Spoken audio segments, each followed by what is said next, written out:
ಭಾವನೆಗಳು ಮುಖ್ಯ. ಭಾಷೆಗೆ ಯಾವುದೇ ಗಡಿ ಎಲ್ಲಿ ಅಂತಕ್ಕಂಥದ್ದು ಇಲ್ಲ.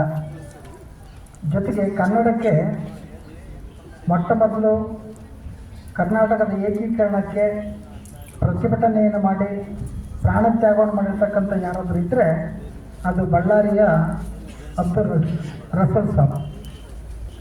ಕರ್ನಾಟಕದ ಏಕೀಕರಣಕ್ಕೋಸ್ಕರವೇ ಅಲ್ಪಸಂಖ್ಯಾತರೊಬ್ಬರು ಪ್ರತಿಭಟನೆಯ ಬಿಸಿಯನ್ನು ಅನುಭವಿಸಿ ಪ್ರಾಣತ್ಯಾಗ ಮಾಡಿರ್ತಕ್ಕಂಥ ಕೊಡುಗೆಯನ್ನು ಅಲ್ಪಸಂಖ್ಯಾತ ಸಮಾಜ ಕೊಟ್ಟಿದೆ. ಜೊತೆಗೆ ಅಲ್ಪಸಂಖ್ಯಾತ ಸಮಾಜ ಅಂತಕ್ಕಂಥದ್ದು ಅಷ್ಟು ಹಗುರವಾಗಿ ನೋಡೋ ಅವಶ್ಯಕತೆ ಇಲ್ಲ. ಕನ್ನಡ ಸಾಹಿತ್ಯಕ್ಕೆ ಅನೇಕ ಕೊಡುಗೆಗಳನ್ನು ಕೊಟ್ಟಿರ್ತಕ್ಕಂಥ ಅನ್ಯ ಭಾಷಿಗರೇ. ನಮ್ಮ ಶಬ್ದಕೋಶವನ್ನು ಕೊಟ್ಟಂಥವ್ರು ಕಿಟ್ಟಲ್ ಅವರು ಕನ್ನಡಿಗರೇನಲ್ಲ. ಅವರು ಅನ್ಯ ಧರ್ಮೀಯರಾದರೂ ಕನ್ನಡದ ಬಗ್ಗೆ ನಮಗೆ ಮಾರ್ಗದರ್ಶನ ಮಾಡಿದಂಥವ್ರು. ಡಿ ವಿ ಗುಂಡಪ್ಪನವರು ಅವರ ಮಾತೃಭಾಷೆ ತೆಲುಗು, ಕನ್ನಡಕ್ಕೆ ಅಮೂಲ್ಯವಾದಂಥ ಕೊಡುಗೆ ಕೊಟ್ಟದ್ದು. ದಾರಾ ಬೇಂದ್ರೆಯವರು ಅವರ ಮಾತೃಭಾಷೆ ಮರಾಠಿ, ನನಗೆ ಅಮೂಲ್ಯವಾದಂಥ ಕೊಡುಗೆ ಕೊಟ್ಟಂಥವ್ರು. ಅಂದರೆ ಅವರ ಮಾತೃಭಾಷೆ ಏನೇ ಇದ್ದರೂ ಕನ್ನಡ ಭಾಷೆಯ ಬಗ್ಗೆ, ಕನ್ನಡದ ಬಗ್ಗೆ ಪ್ರೀತಿಯನ್ನು, ಕಳಕಳಿಯನ್ನು, ವಿದ್ವತ್ತನ್ನು ರೂಢಿಸ್ಕೊಳ್ಳೋದಕ್ಕೆ ಎಲ್ರಿಗೂ ಅವಕಾಶ ಇದೆ. ಕೇವಲ ಯಾವುದೋ ಒಂದು ಧರ್ಮದವರಿಗಲ್ಲ, ಎಲ್ಲ ಧರ್ಮೀಯರು ಎಲ್ಲ ಭಾಷೆಯನ್ನು ಕಲಿಬೋದು. ಆಯಾ ಧರ್ಮಕ್ಕಿಂತ ಭಾಷೆ ಇಲ್ಲ, ಭಾಷೆ ಕಲಿಕೆಯ ಮೇಲೆ ನಿಂತಿರ್ತಕ್ಕಂಥದ್ದು. ಇವತ್ತು ನಾವು ಕರ್ನಾಟಕದಲ್ಲಿ ಬದುಕಿದ್ದೇವೆ, ಕರ್ನಾಟಕದಲ್ಲಿರ್ತಕ್ಕಂಥ ಸರ್ಕಾರದ ಆಡಳಿತ ಭಾಷೆಯನ್ನು ಕಲಿಬೇಕು, ಅದು ನಮ್ಮ ಕರ್ತವ್ಯ ಕೂಡ. ಹಾಗೆ ಮಕ್ಕಳು ಎಲ್ಲ ಭಾಷೆಗಳನ್ನು ಕಲಿಬೇಕು. ಕಲಿತ್ರೆ ಅವರ ಜ್ಞಾನಾರ್ಜನೆ ಹೆಚ್ಚು ವಿಸ್ತಾರವಾಗುತ್ತಾ ಹೋಗುತ್ತೆ. ಬೇರೆ ಭಾಷೆಯಲ್ಲಿರ್ತಕ್ಕಂಥ ವಿಚಾರಗಳನ್ನು ತಿಳಿಯೋದಕ್ಕೆ ಅನುಕೂಲವಾಗುತ್ತೆ. ಅದಕ್ಕೆ ಬಿ ಎಂ ಶ್ರೀಕಂಠಯ್ಯನವರು ಒಂದು ಕಡೆ ಹೇಳ್ತಾರೆ, ಕನ್ನಡ ನಾಡಿಗೆ ಕನ್ನಡವೇ ಗತಿ ಅನ್ಯತಾ ಶರಣಂ ನಾಸ್ತಿ ಅಂತ. ಕರ್ನಾಟಕದಲ್ಲಿ ಕನ್ನಡಿಗರು ಕನ್ನಡವನ್ನು ಹಿಡಿದು ಹೋಗಬೇಕು, ಆದರೆ ಬೇರೆ ಭಾಷೆಯನ್ನು ಕಲಿಬೋದು. ಕಲಿತು ಅವರವರ ಭಾಷೆಯನ್ನು ಉಳಿಸ್ಕೊಳ್ಳೋದಕ್ಕೆ ಅವರ ಕೊಡುಗೆಗಳನ್ನು ಕೊಡಬಹುದು ಅಂತಕ್ಕಂಥ ಮಾತನ್ನು ಹೇಳ್ತಾರೆ. ಕನ್ನಡ ಸರಳವಾಗಿದೆ, ಮತ್ತು ನೀವು ಅದನ್ನು ಎಷ್ಟು ಪ್ರೀತಿಸ್ತಾರೋ ಅಷ್ಟು ನಿಮಗೆ ಅದು ಅಪ್ಯಾಯಮಾನವಾಗುತ್ತೆ. ನೀವು ಕನ್ನಡದ ಹಾಡುಗಳನ್ನು ಕೇಳೋದು ಪ್ರಾರಂಭ ಮಾಡಿದರೆ, ಕನ್ನಡದ ಜಾನಪದ ಗೀತೆಗಳನ್ನು ಕೇಳೋದಕ್ಕೆ ಪ್ರಾರಂಭ ಮಾಡಿದರೆ, ಕನ್ನಡದ ಕಲೆಗಳನ್ನು ಅಭ್ಯಾಸ ಮಾಡಿಕೊಂಡ್ರೆ ಆ ಭಾಷೆ ಅಷ್ಟು ನಿಮಗೆ ಹತ್ತಿರವಾಗ್ತಾ ಹೋಗುತ್ತೆ. ಕನ್ನಡ ಅಂತಕ್ಕಂಥದ್ದು ಸರಳವಾಗಿರ್ತಕ್ಕಂಥದ್ದೇ. ಮತ್ತು ಅನೇಕರು ನಮ್ಮ ಕೆ ಎಸ್ ನಿಸಾರಮ್ಮದವರು ಕನ್ನಡದ ಕವಿಗಳಾಗಿ ನಮಗೆ ನಿತ್ಯೋತ್ಸವದ ಹಾಡನ್ನು ಕೊಟ್ಟಿರ್ತಕ್ಕಂಥವ್ರು. ಅವರು ಒಂದು ರಂಗೋಲಿ ಬಗ್ಗೆ ಒಂದು ಸ್ವಾರಸ್ಯವಾದಂಥ ಕವನವನ್ನು ಬರೀತಾರೆ. ರಂಗೋಲಿಯನ್ನು ಬಿಡ್ತಕ್ಕಂಥವ್ರು ಹಿಂದೂಗಳು, ಆದರೆ ರಂಗೋಲಿ ಬಗ್ಗೆ ಕವನವನ್ನು ಬರೆದಂಥವರು ಅಲ್ಪಸಂಖ್ಯಾತ ನಮ್ಮ ನಿಸಾರ್ ಅಹಮದ್ ಅವರು ಜಯನಗರದಲ್ಲಿ ಮನೆಯಲ್ಲಿ ವಾಸ. ಅವ್ರ ಮನೆ ಮುಂಭಾಗದಲ್ಲೆಲ್ಲ ಹಿಂದೂಗಳು ವಾಸ ಮಾಡ್ತಿರ್ಬೇಕಾದ್ರೆ ಅವ್ರ ಮನೆ ಮುಂಭಾಗದಲ್ಲಿ ರಂಗೋಲಿ ಹಾಕ್ತಿರ್ತಾರೆ.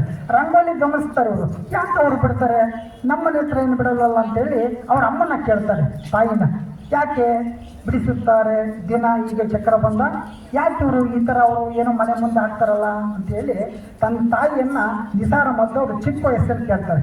ಆ ತಾಯಿ ಹೇಳ್ತಾರೆ, ನಮ್ಮ ಪದ್ಧತಿಗೆ ಅದು ಸಲ್ಲ, ನಮ್ಮ ಪದ್ಧತಿಯಲ್ಲಿ ಅದಿಲ್ಲಪ್ಪ, ಹಾಗಾಗಿ ನಾವು ಹಾಕಲ್ಲ, ಅವ್ರು ಹಾಕ್ತಾರೆ. ಇಷ್ಟನ್ನು ತಾಯಿ ನಿಸಾರ್ ಅಹಮದ್ ಅವ್ರಿಗೆ ಚಿಕ್ಕ ವಯಸ್ಸಿನವರಾಗಿದ್ದಾಗ ಹೇಳಿದ್ರು. ಆದರೆ ನಿಸಾರ್ ಅಹಮದ್ ಅವ್ರಿಗೆ ಒಂದು ಕುತೂಹಲ, ಆಶ್ಚರ್ಯ, ಯಾಕೆ ನಾವು ಬರೀಬಾರ್ದು ಅಂತೇಳಿ ಅವರು ಚಾಕ್ ಪೀಸ್ ಪುಡಿ ತಗೊಂಡು ಮನೆ ಒಳಗಡೆ ಬರೀತಾರೆ. ಚಾಕ್ ಪೀಸ್ ಪುಡಿಯಿಂದ ನಕಲಿಸಲು ಹೋಗಿ ಎತ್ತವಳಿಂದ ಒತ್ತಿದ್ದೆ ಕಾಫರ್ ಎಂಬುದಿರೋದ. ಕಾಫರ್ ಅಂತ ತಾಯಿಯವರಿಗೆ ಬೈತಾರೆ. ಕಾಫರ್ ಅಂತ ಧರ್ಮದಲ್ಲಿ ನಂಬಿಕೆ ಇಲ್ಲದವನು ಅಂತ.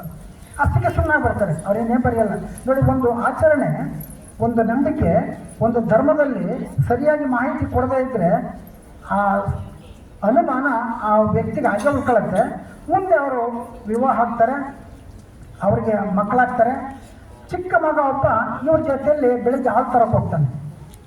ನಿಸಾರ್ ಅಹಮದ್ ಅವ್ರ ಜೊತೆಯಲ್ಲಿ ಹಾಲಿಗೆ ಪದ್ಯ ಹಾಗೆ ಹೇಳ್ತಾರೆ, ಹಾಲು ತರಲು ಹೊರಟಾಗ ಗಮನಿಸಿದ ಅವನಿಂದ ದಿನ ಏಕೆ ಬಿಡಿಸುತ್ತಾರೆ ಹೀಗೆ ಚಕ್ರ ಬಂದ, ಯಾಕೆ ಬಿಡಿಸ್ತಾರಪ್ಪ ಇವರು ಅಂತ ಅವ್ರ ಅಪ್ಪನೇ ಕೇಳ್ತಾನೆ.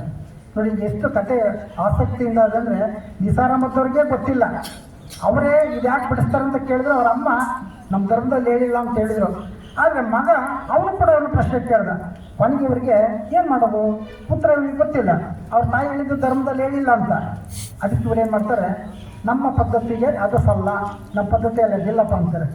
ಆದರೆ ಮಗು, ಅಂದರೆ ನಿಮ್ಮ ವಯಸ್ಸಿನ ಮಗು ಪ್ರಶ್ನೆ ಮಾಡುತ್ತೆ, ಹೌದೇ ಧರ್ಮದಲ್ಲಿ ಹೇಳಿದ ಹಾಗೆ ಆಚರಿಸಬೇಕೆ? ನಮ್ಮ ಧರ್ಮದಲ್ಲಿ ಹೇಳ್ದಂಗೆ ಕೇಳ್ಬೇಕಾ? ಅಲ್ಲಿ ಹೇಳ್ದಂತೆ ಆಚರಿಸ್ಬೇಕಾ? ಹೌದು ಕಣೆ, ನಮ್ಮ ಧರ್ಮದಲ್ಲಿ ಏನು ಹೇಳುತ್ತೋ ಅದನ್ನೇ ಆಚರಿಸ್ಬೇಕು, ಅದೇ ನಮ್ಮ ಸಂಪ್ರದಾಯ ಹೇಳ್ತಾರೆ. ಆ ಮಗು ಮರು ಪ್ರಶ್ನೆ ಏನಾಗುತ್ತೆ, ಹಾಗಾದರೆ ಮನೆಯ ಕಟ್ಟಿಸಿರುವೆಯಲ್ಲ, ಮನೆಯ ಮೇಲೆ ಇಸ್ವಿ ಬರೆಸಿರುವೆಯಲ್ಲ, ನಿನ್ನ ಹೆಸರು ಬರೆಸಿರುವೆಯಲ್ಲ, ಹೇಳಿದೆಯಾ ಕುರಾನಿನಲ್ಲಿ ಅಂತ. ನೀನು ಮನೆ ಕಟ್ಟಿಸಿದ್ಯಾ, ಮನೆ ಮೇಲೆ ಇಸ್ವಿ ಹಾಕ್ಸಿದ್ಯಾ, ನಿನ್ನ ಹೆಸರು ಬರ್ಸಿದ್ಯಾ, ಕುರಾನಲ್ಲಿ ಹೇಳೈತಾ ಬರ್ಸ್ಬೇಕು ಅಂತ. ಇವನಿಗೆ ಆತ್ಮಸಾಕ್ಷಿಗೆ ಕತ್ತು ಈಚೆಗೆ ಬಂದವನನ್ನ ಮಗುವೆನ್ನ ಬಹುದೇಯವನನ್ನ ಹೆಜ್ಜೆ ಹಾಕೋ ಬೇಗ ಅಕ್ಕಿ ಬೆಳೆಯುತ್ತೆ ಬೈಬಿಡ್ತಾರೆ. ಯಾಕೆಂದ್ರೆ ಉತ್ತರ ಗೊತ್ತಿರಲಿಲ್ಲ. ಆ ಮಗು ತೀಕ್ಷ್ಣವಾದಂಥ ಪ್ರಶ್ನೆಯನ್ನು ಹಾಕಿದಾಗ ನೋಡಿ, ಒಂದು ಧರ್ಮದಲ್ಲಿ ಆಚರಣೆಗಳು, ನಂಬಿಕೆಗಳು ಇವು ಹೇಗೆ ನನಗೆ ಗೊತ್ತಿಲ್ಲದಂತೆ ನಮ್ಮ ಮೇಲೆ ಏರ್ತಾ ಹೋಗ್ತವೆ. ಅದಕ್ಕೆ ಇವತ್ತು ನೀವು ಜ್ಞಾನವಂತರಾದರೆ, ಭಾಷೆಯನ್ನು ಕಲಿತ್ರೆ, ನಿಮ್ಮ ಧರ್ಮದ ಬಗ್ಗೆ ಮತ್ತು ನಿಮ್ಮ ಭವಿಷ್ಯದ ಬಗ್ಗೆ, ನಿಮ್ಮ ಶಿಕ್ಷಣದ ಬಗ್ಗೆ ಎಲ್ಲವೂ ಕೂಡ ನೀವು ತಿಳ್ಕೊಳ್ತಕ್ಕಂಥ ಒಬ್ಬ ವ್ಯಕ್ತಿಗಳಾಗ್ತೀರಾ. ಪರಿಪೂರ್ಣತೆ ತಕ್ಕಂತ ಸಿಗುತ್ತೆ. ನಿಮಗೆ ಕನ್ನಡದ ಬಗ್ಗೆ ಆಸಕ್ತಿ, ಕಾಳಜಿ, ಕುತೂಹಲ ಎಲ್ಲವೂ ಬರಲಿ. ಮೊದಲು ಸರಳ ಕನ್ನಡವನ್ನು ನೀವು ಕಲ್ತ್ಕೊಳ್ಳಿ. ಆ ನಂತರದಲ್ಲಿ ಕಲಿತು ಇತರವರಿಗೆ ಮಾದರಿಯಾಗಿ ಅಂತಕ್ಕಂಥ ಹೇಳ್ತಾ, ವಿಶೇಷವಾಗಿ ಕರ್ನಾಟಕ ಸರ್ಕಾರವು ಈ ವಿನೂತನವಾದ ಕಾರ್ಯಕ್ರಮಕ್ಕೆ ಪ್ರಾಧಿಕಾರವನ್ನು ಅಭಿನಂದಿಸ್ತಾ, ಮತ್ತು ಈ ಕಾರ್ಯಕ್ರಮವನ್ನು ತುಮಕೂರಿಗೆ ತಂದು ಇಲ್ಲಿರ್ತಕ್ಕಂಥ ಮಕ್ಕಳಿಗೆ ಮತ್ತು ಗುರುಗಳಿಗೆ ಆ ಒಂದು ಪ್ರಯೋಜನವನ್ನು ತಂದುಕೊಟ್ಟಂತಹ ಮತ್ತು ಅದನ್ನು ಪಡ್ಕೊಂಡಂಥ ಈ ಜಾಮಿಯಾ ಮಸೀದಿಯ ಎಲ್ಲ ಹಿರಿಯರಿಗೆ ನಮಿಸಿ, ಮತ್ತು ನೀವೆಲ್ಲರೂ ಈ ಕಾರ್ಯಕ್ರಮ ಯಶಸ್ವಿಗೊಳಿಸಿ 3 ತಿಂಗಳ ನಂತರ ನಾವೆಲ್ಲರೂ ಕೂಡ ಸೇರಿಕೊಂಡು ನಿಮಗೆ ಅಭಿನಂದಿಸ್ತಕ್ಕಂಥ ಕೆಲಸವನ್ನು ಮಾಡೋಣ ಅಂತ ಹೇಳ್ತಾ ನಿಮ್ಮೆಲ್ಲರಿಗೂ ಕೂಡ ಧನ್ಯವಾದಗಳು.